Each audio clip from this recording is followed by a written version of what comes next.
How are you? That's a loaded question. For me, currently. I didn't mean for it to sound so therapist. I'm gonna fucking try again. Maybe we'll just cut that. Oreo, how are ya? No, too fake. Hold on, we're gonna get it. Let me act like I just saw you for the first time today. Oreo, how was your week?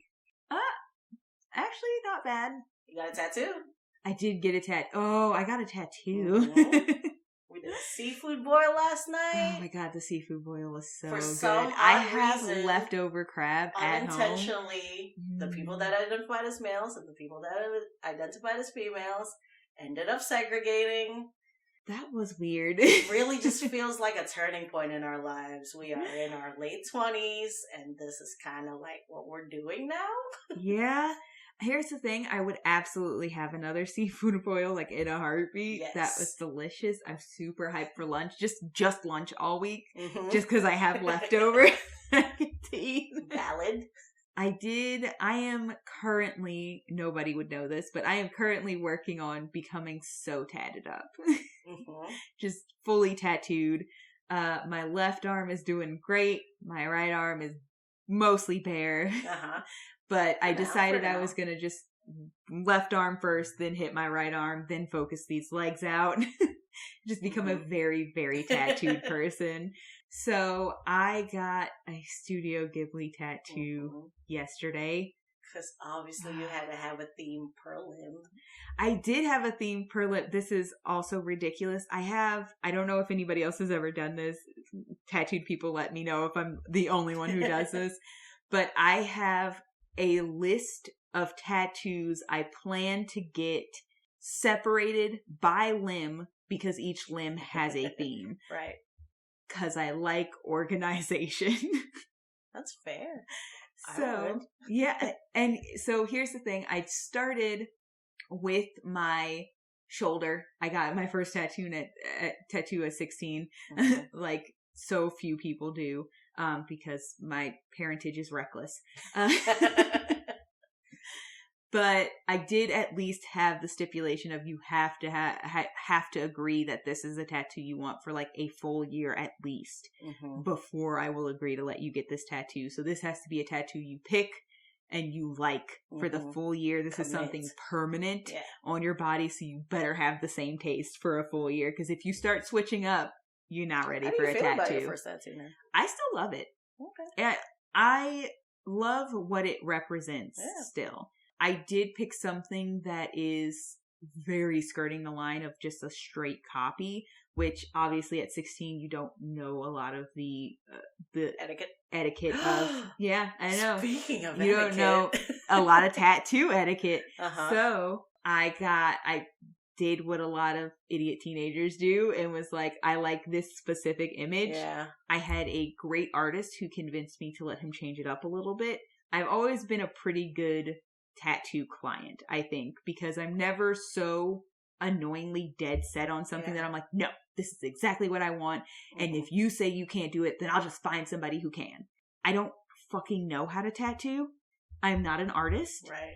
So in my mind, if somebody's like, this isn't a good idea or this isn't going to work exactly how you want it to, I'm like, okay, we can talk it through, find something we're both happy with and we both know works. Compromise. And that's the thing. That's the thing that drives me crazy about like really entitled tattoo customers who are like, no, it's this or it's nothing. And it's like, then you're probably getting nothing. It kind of sounds like D&D. Honestly, it does. So I still love my first tattoo. I do have one, ironically, the one on my right arm, which is very bare, that I am probably going to get blasted over. A blast over, not a blackout blast over for people who actually know tattooing like that.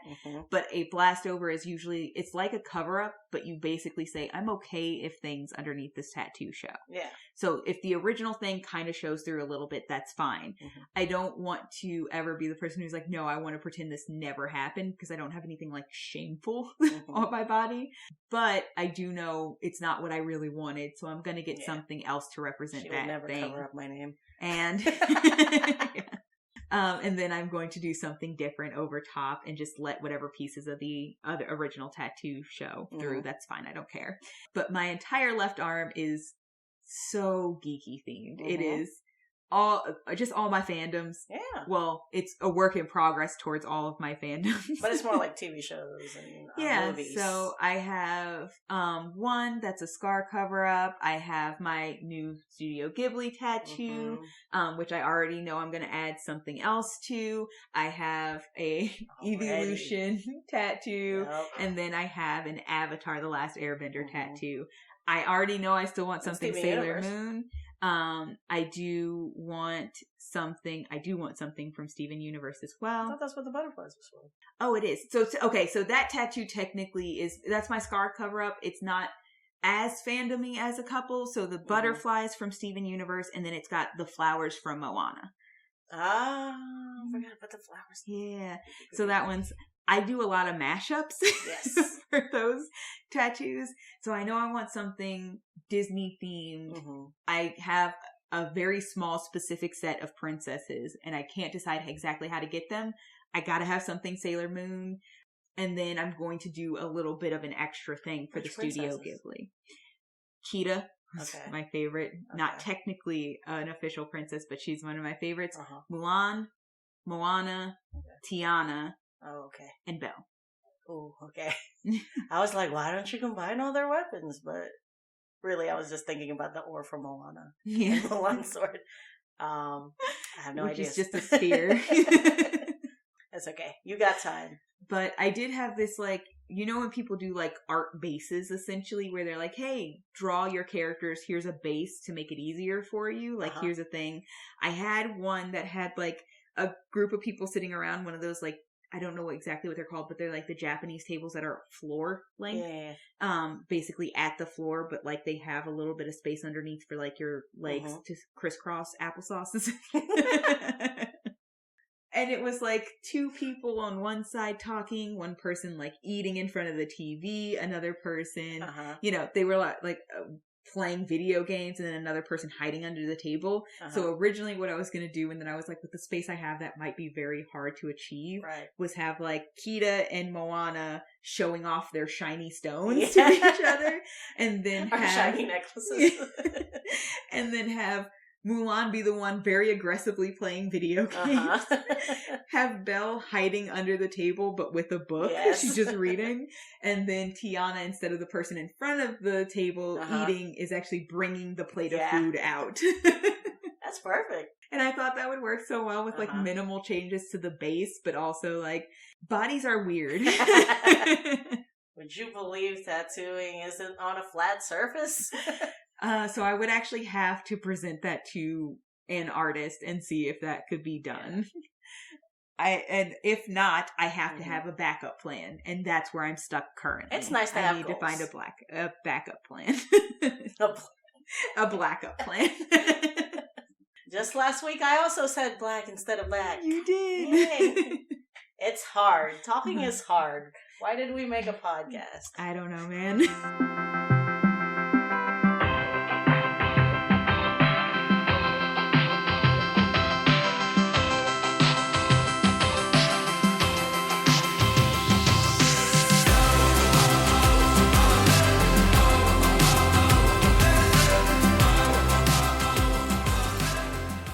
Well, originally... Why did we make a podcast? Tell the people. So, I am your resident rogue, Oreo, and I cannot stop making Dungeons & Dragons characters.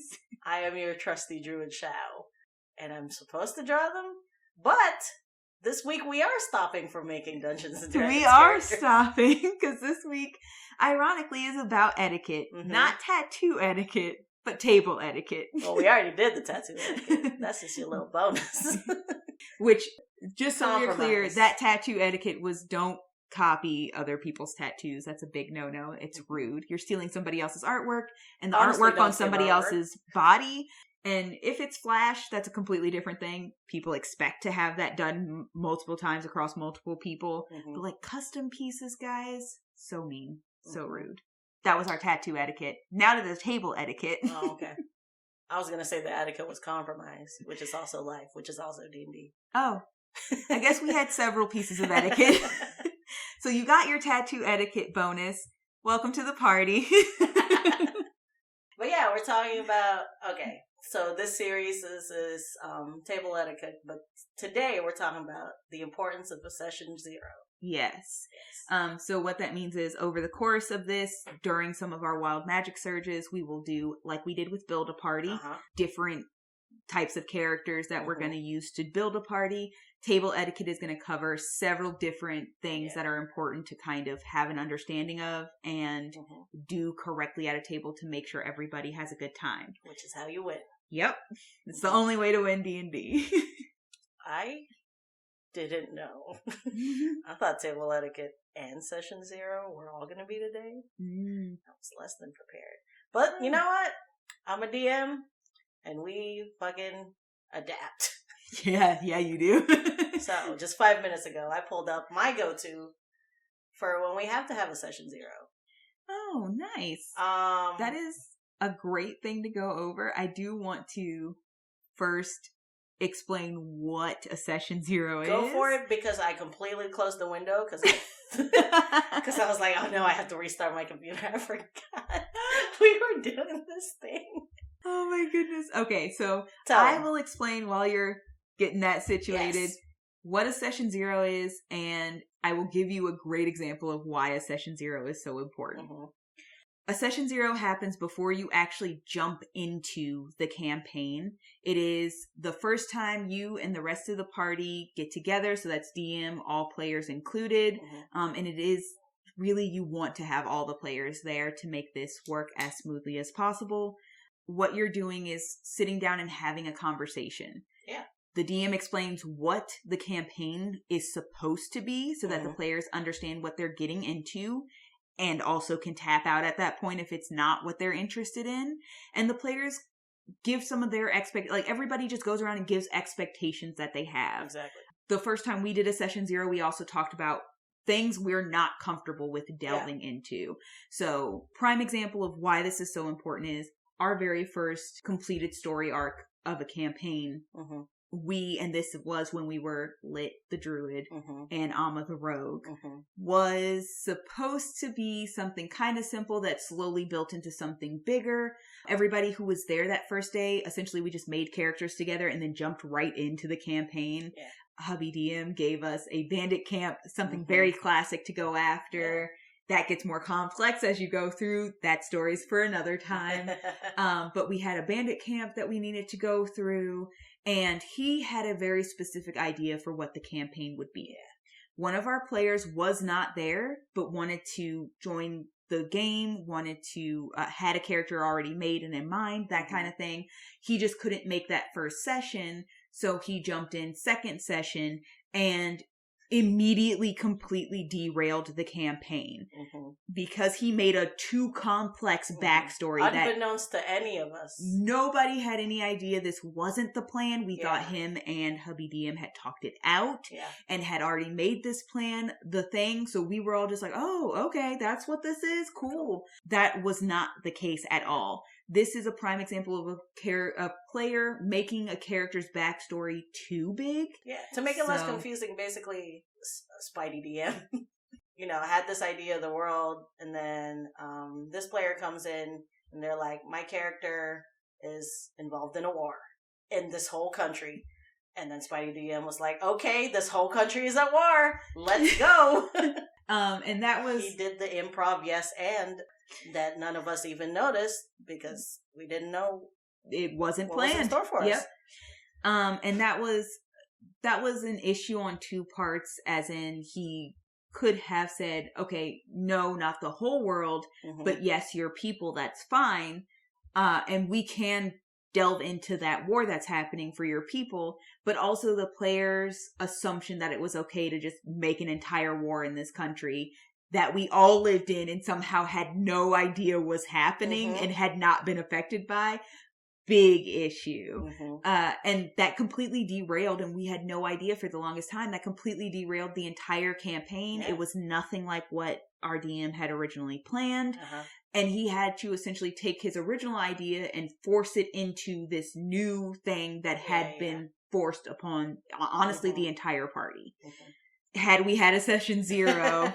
we would have at least had an idea of what the campaign was going to be about, and that player would have been able to know, like, if he had tossed out like, oh, well, this is the backstory I wanted to have, the DM could have been like, you can't have the whole country involved in this. But what I can, because you don't want to always yes and, but you don't always want to just say no. End of story.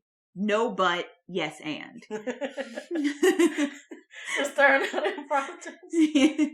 I do also want to reassure, like, since we didn't know any of this, I didn't learn this until, like, we were level 9 or something. And, you know, it was still a beautiful, enormously fun campaign. Oh, yeah.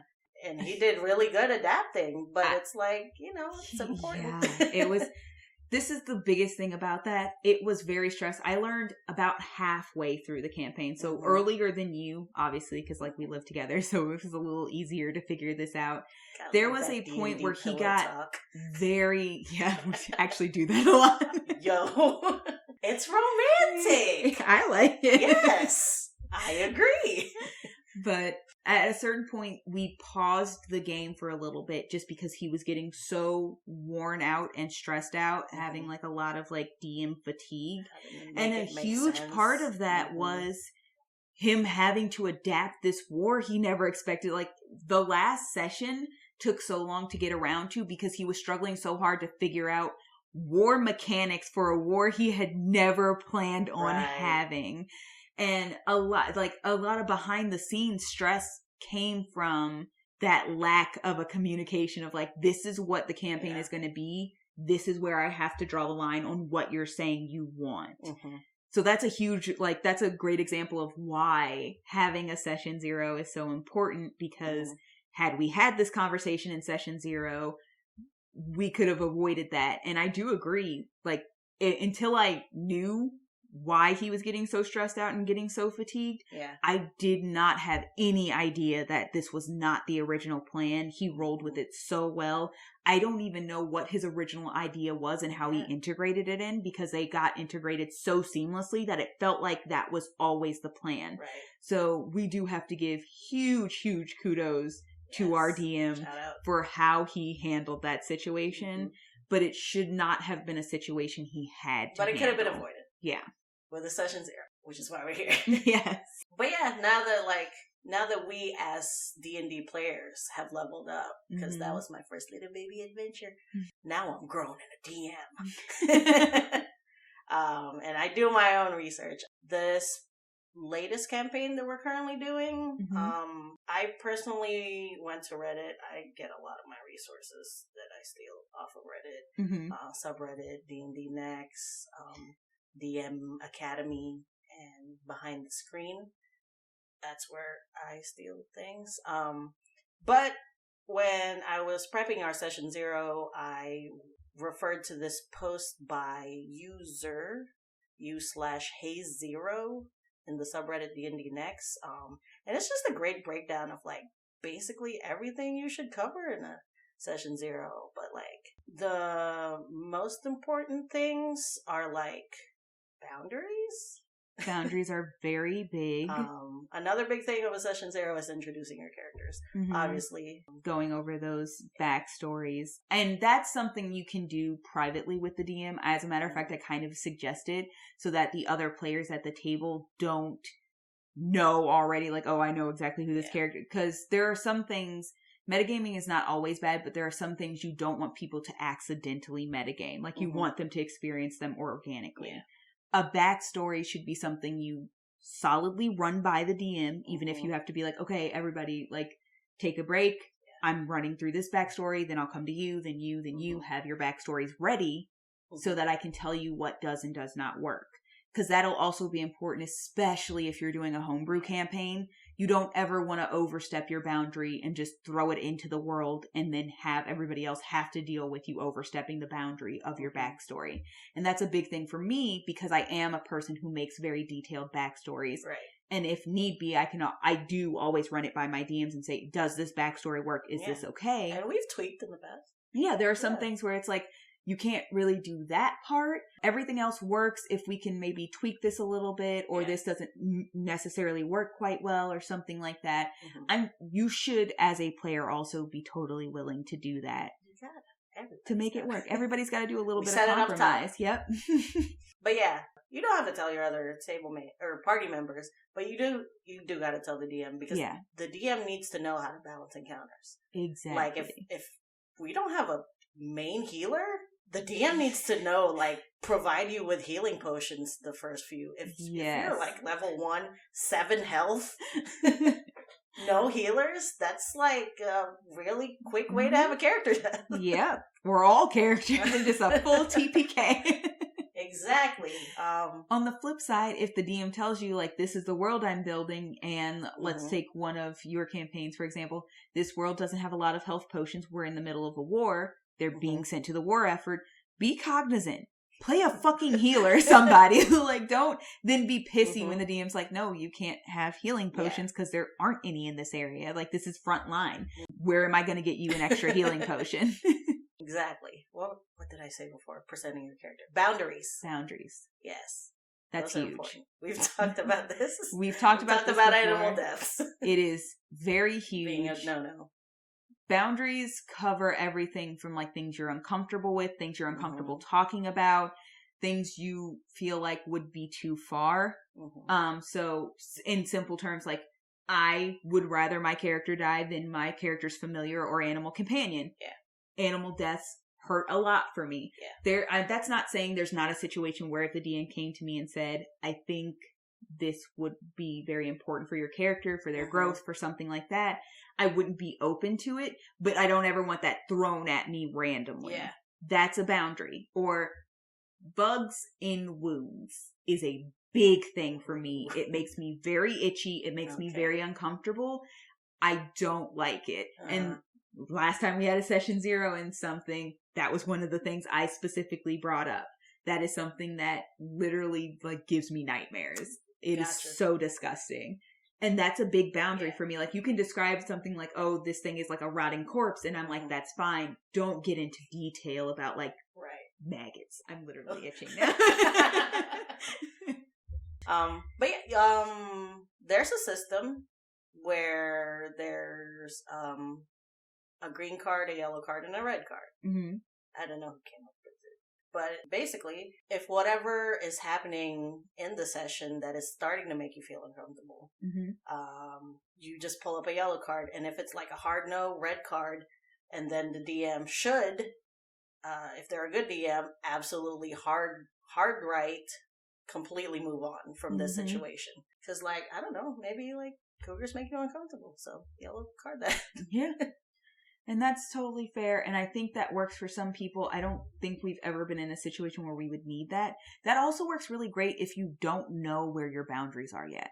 So if you've not really encountered, like, there are certain things you're like, I'm positive this is a thing I don't want to deal with.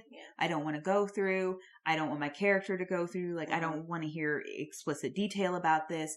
That you can easily say that in a session 0, and then you can have the system for, like, if it's like, I don't really know that there's anything that would be too far for me. Like, I'm open to working through any and all of these things that you might present until you get there and you realize, oh, I lied. I'm not okay with this, or I'm uncomfortable right now. Skip scene. Yeah. And that's a great way to kind of help if you're not quite at the point where you can say hard no, uncomfortable, so minimize detail, or I'm totally fine with this.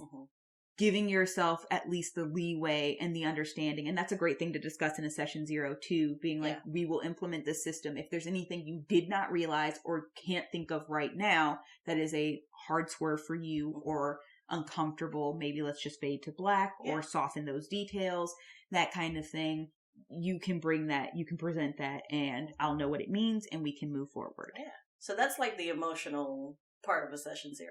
Also, session 0s are really good for mechanics. Yeah. You guys want to figure out how leveling works, milestone, EXP, etc. Like, some of the most basic things in a campaign should also be sussed out in your session 0.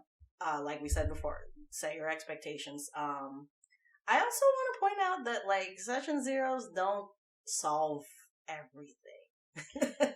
No, and that's the thing. I think a lot of the times when people talk about session 0s, they do kind of make it seem like, well, all of this could have been avoided if there was a session 0. Prime example, me saying, like, maybe you don't know exactly where all your boundaries are. You can't solve that with a session 0 if you don't know, because you've never experienced it and you don't know this is a hard no. There was no saving that with a session 0. You could have been like, oh no, there's nothing, or just this one particular thing that I do know, and then we're done. Problem players, not always going to be saved with a session 0, because you don't know how they're playing. They might be fine in your session 0. They might even have like perfectly good backstories. Like, honestly, some of these things could be red flagged if people aren't being respectful of boundaries or laughing at the boundaries you say you set.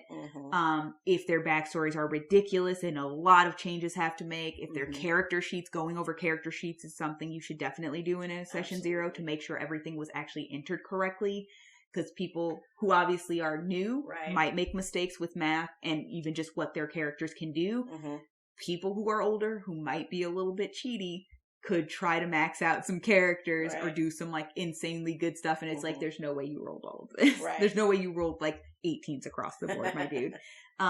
So having character sheets checked, making sure you're not stepping on each other's toes as players. So if you have two people who are like, we both want to be a rogue. Okay, what kind of rogue are you both being? We don't want you guys to both be like, oh, we're both assassin rogues who use arrows. I mean, that could work, but like justified. Yes. And more importantly, like, if both characters aren't okay being the same character, that would be a thing to know before you start playing the game. Another thing about character sheets is like, I remember when we were first starting out, we didn't know what was like official material and wasn't. And then Barbarian Zev found all of these like Unearthed Arcana and homebrew. And we did get to a point where we're like, wait, this doesn't seem very balanced. So, watch out for homebrew. And do your research. Yeah. Also, setting that expectation of like what is okay and what is not okay via homebrew. Like, if you're like, I just don't stick entirely to official material. I will not do homebrew. I will not do Unearthed Arcana. You can set the limit of you can do homebrew and some Unearthed Arcana if I okay it, but no homebrew at all. Like, you know what I mean? Like, you can set a limit of like, don't expect me to say yes if I'm telling you right now in the session 0. I don't want any homebrew that I don't create myself in this world, because I will know what I feel like is balanced or not. Or I don't want to play with Unearthed Arcana. They're not set yet. Like, they always change Unearthed Arcana before they put them in actual official, if they make it to official. So all of those things are important things to go over, so you're not ending up with a character who's just like, oh, everything on me is homebrew, and it's homebrew so you don't know what the correct parts of it are. That's so important for a DM to know what your characters can and can't do. One of the things that you did with your most recent campaign, which I thought was super helpful, was like, give me your stats in a table. Give me what languages your characters know so I don't always have to ask for them. Give me like proficiencies, that kind of thing, or like resistances. It's super handy too. Because you're writing that down right at the front, it also helps preventing like and hopefully you don't, because honestly, if you have a character who feels the need to cheat at the table, they're probably not a good player to have at your table.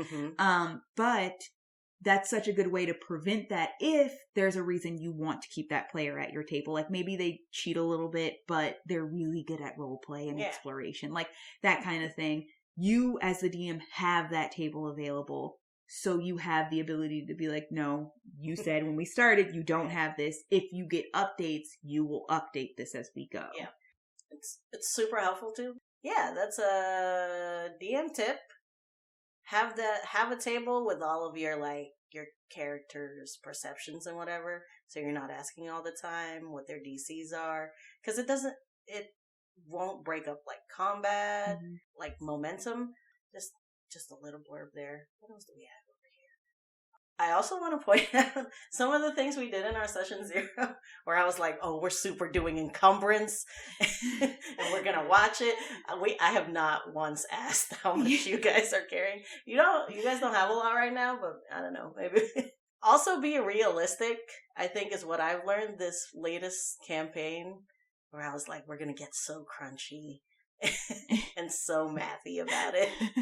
But then I got super not caring about it. Yeah. And that's fair. Like, if you really want, like, a really crunchy campaign, like, you can absolutely do that. But realistically, you as a DM probably know yourself well enough to know if, like, you're really going to want to stick that. If that's what you really like about D&D, you're absolutely going to stick that out. If that's something you did when you started off, you're probably still going to do that as you continue going. It's not something we did. It's not something we're used to having to think about or check on. And so I also think you as a DM probably... It doesn't always cross your mind when we're doing, like, maybe at some point later you're like, I said I was going to do this. We're already in it. It's like, yeah, a session 0 isn't like a hardcore blueprint for exactly how this campaign is going to go. It is not a be all end all. Don't expect that. Wow, it really is just about setting expectations. So much of this is about setting expectations. I think the biggest expectation is not to expect a session 0 to fix everything. Yeah. But do be aware that it can fix a lot of issues that pop up at a table. It's also very important. If somebody comes in with the idea that this campaign is going to be completely different than what it is, and they have a character in mind for a campaign that they do not work well with, that kind of thing, easily solved with a session 0 where you actually explain what they should expect.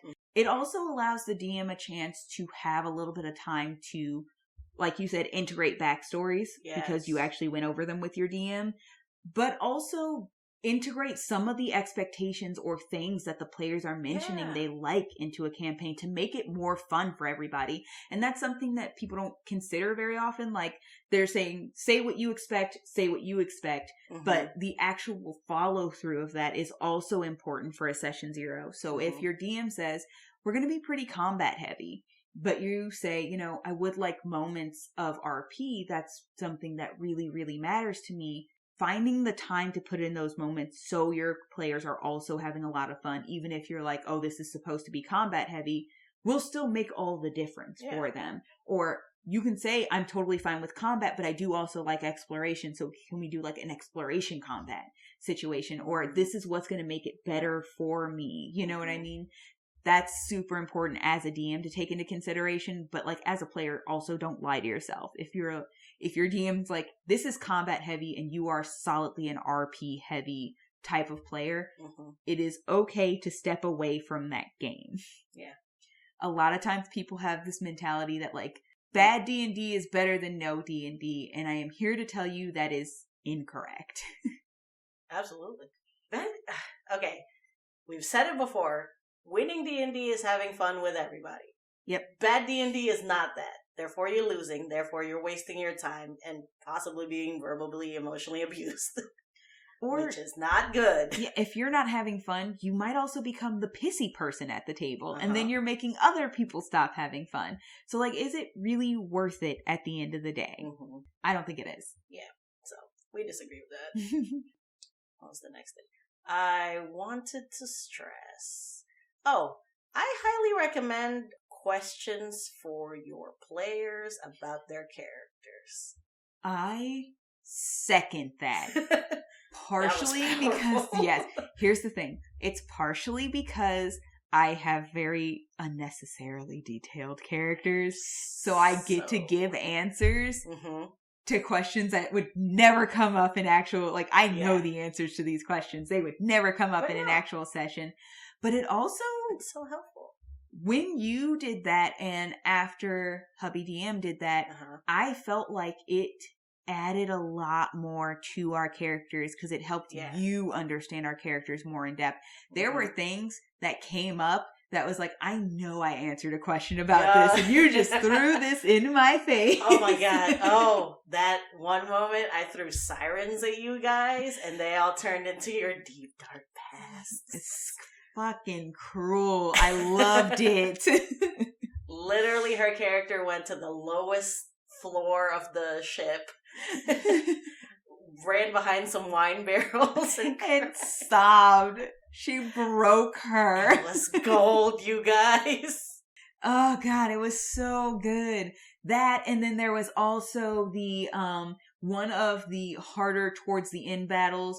This chick cast weird. And it was fucking with our brains with some of the shit you had asked us at one point, and I was like, you bitch, I love you. Ouch. Thank you. But yeah, it's so good for the players to understand the motivations of their characters, but it's also so good for the DM. Oh god, it's such good canon. It's just cannon fodder. It's ammo, you guys. All these questions are just ammo that's going to destroy me later, and I'm here for it. But I do also think, and this is like a huge, huge part of it, because you will have players who don't go super deep with their characters. Sometimes that's okay, and sometimes it's too surface level bland, because you don't have a lot to give to them at that point, you know? If they have like a super basic bland backstory, it doesn't really have anything. It's just like, I turned 18 and I decided to go be an adventurer. It's like, I don't know what else to do with that information. Like, my parents are dead. You don't have anybody that like it would hurt you to lose or anything, or even to have dynamics with. Outside of just the idea of like finding ways to hurt your players, just a simple dynamic with. There's nothing there. If you have players who don't know how to get to that nitty gritty, who need help opening up that character a little bit more, questions are a great way to do that, because it forces them to find answers to them. When was your first kiss and what was it like? Yeah, do you have any nicknames? And why? Simple family. Who are your parents? Do you have grandparents? Do you have siblings? These are simple questions. Some of them are way more in depth than you would think they would be. You don't have to answer those at session 0, but it's like, but giving them to like flesh them out. At a session 0, just giving them the questions even to make them have something to think about before they start session 1. To like flesh out that character a little bit more before you jump into a full campaign could change everything. Like, because there are the simple questions like, what's your name? Do you have any nicknames? Do you have something you like to be called? Who are your parents? Are they still alive? Do you have like, those are very simple surface questions. And then they have other questions that are like, who and where was your first kiss? Yeah. What was the experience of that first kiss? Have you ever been in love? When was the last time you lied? What is the thing you fear most? Yeah. Those are questions. That one was good. That one was very good. But those are questions that are interesting, because if you wanted, you could have those questions answered before you ever start session 1. Like, give them to them session 0. Before session 1, they have a chance to sit down with those questions. That's a great expectation to also set as a DM. I would like you guys to suss out these questions, or at least most of them, before session 1, so you have a better understanding of your character, and then we'll get into it, and then have them answer those questions again later. I do love that. Like if we have like a lull and a lull and a break, and you're like, I need a little bit of time. In that meantime, those questions I had you answer at level 1, you're level 5 or 6, answer them again using your new experiences. You probably how many of those? How many answers change? Are you down a parent or 2? Maybe you are. When is the new lie? How'd you feel about that? Yeah. Has your fear changed? Has your hope changed? And that's a great way to keep your players also in touch with your character, with their character. It's refreshing. Yeah. It's really interesting, and I have had so much fun, and this is partially just because of who I am as a player and a character maker, if you guys have not noticed yet. I love answering those questions. I love answering those questions at the beginning. I love answering those questions as we get through, because I honestly think for those questions, and we'll use Amma as an example because she does have a full campaign arc completed, but not her full story completed. If I answered those questions at first session, before first session for her, the answers would be entirely different than they are now if I answered those questions. For sure. Just so you guys know, there are a couple of places you can actually search for those questions. Oh yeah, there's so many online. Actually have some. I don't know where you found them, and I don't know where Hubby DM, because he sent us a different list of questions. He found them. But there are a couple of places that you can find different questions. There's a Instagrammer / YouTuber. I think her name is, it's Ginny DI or Ginny DIY, something like that. She has like teal hair. If you search her, you'll find the teal hair is peak, guys. You'll know it's her. But she has a video where she has questions. And speaking of that D&D pillow talk, there was a night where Hubby DM and I were watching that video and just paused question to question and answered them for our characters. Was it about your characters that you were playing together in the same campaign? It was specifically because we do now have 2 campaigns where we're playing characters together. Yeah. It was your campaign, and then because he doesn't have a huge plethora of characters, so he answered for your campaign's character, and then Barbarian Zav DMing his campaign's character, and I answered for the character in your campaign, and then I also answered for Amma because she's one of the characters I know the best. Which is Hubby DM's campaign. Yep. Which was probably good information for him accidentally. Because I can't help myself. Because of who she is, she's one of the first characters I think of when I'm answering questions for characters. I will literally, whatever campaign we're answering questions for, literally your questions, I answered questions for that character, and then I immediately was like, what would Amma's answer to this question be? Oh, but yeah. Just Google them. They're everywhere. And they really, like, you will not believe the world of difference they make for, like, understanding your character. They're fun to, like, if you want, like, a really in-depth NPC, those are fun questions to answer as well. So if you're like, oh, I want my villain to feel very in-depth and very, like, alive instead of just, like, you know, I'm evil, like, I want to destroy the world for no good reason. That's a great way to also suss out who that character was, and how they got where they are now.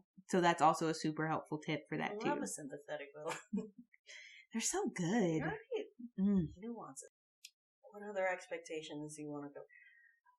Are you doing minis? That's one. We personally love minis. I love minis. We love battle grids, maps.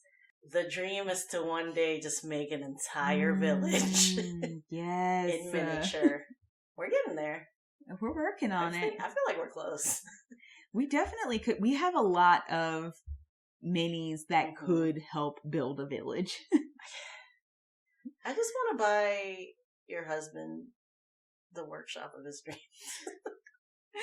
And you know he would. He would just spend all of his time making these things. He loves using his hands to build and create.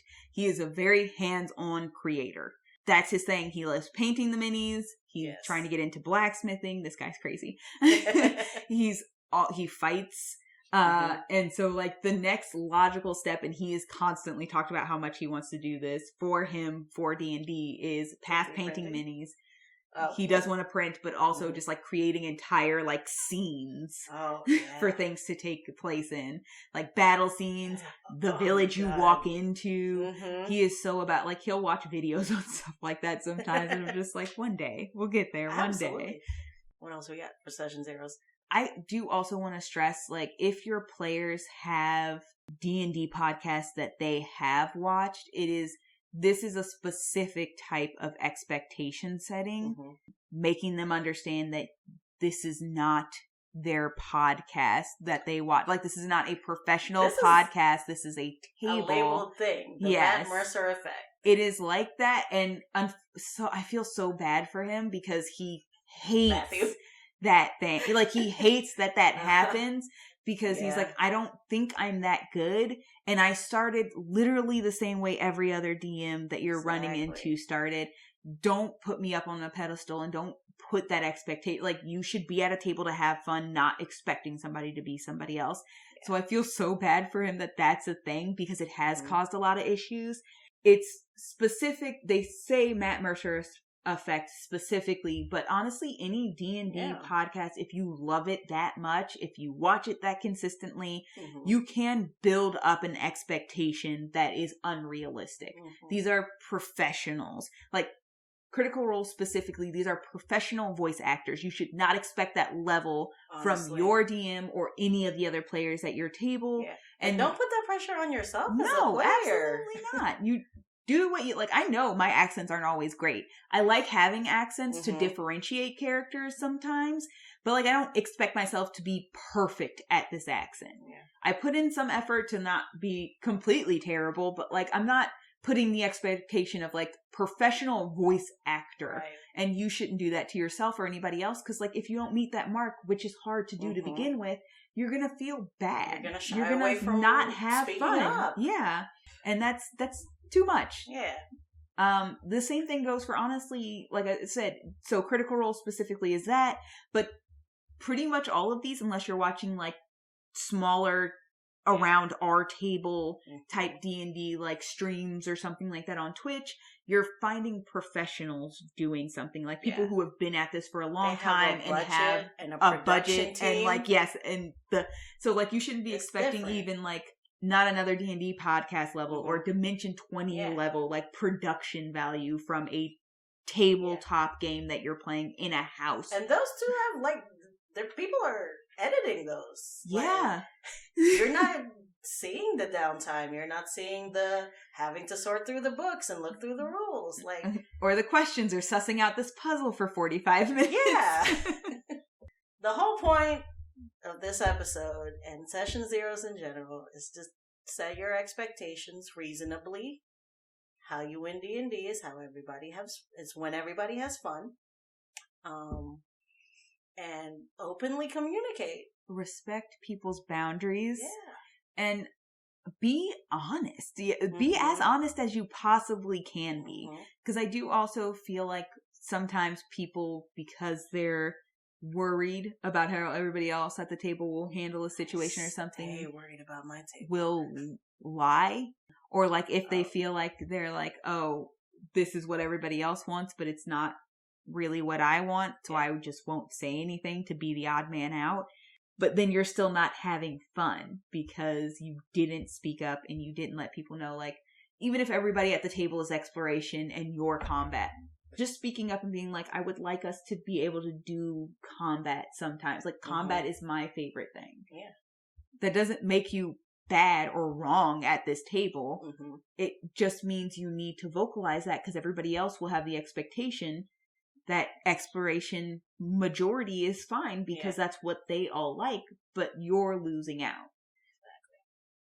Exactly. Address if the hard topics are not okay with you. Like if you don't want sexual orientation to matter or those kinds of sexual assaulty, you know what? I'm gonna just say right now, maybe avoid just sexual assault, period. No one wants to be triggered.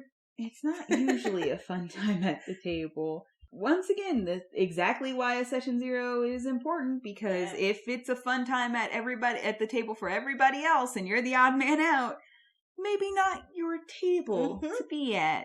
And that really matters.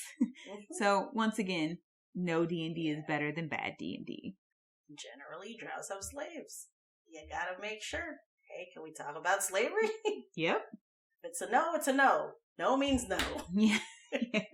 At the end of the day, it absolutely does come down to honesty and expectation. Communication. And answer the questions. Definitely answer the questions. They're so good. They're good for everyone. Hurt your players in a healthy manner. We don't have a drawing for you, so don't go to the YouTube or Instagram. We do have stuff. Please go to the YouTube Rogue and Druid podcast. Go to the Instagram at Rogue and Druid. What else is there? That's it. Yes, rate us.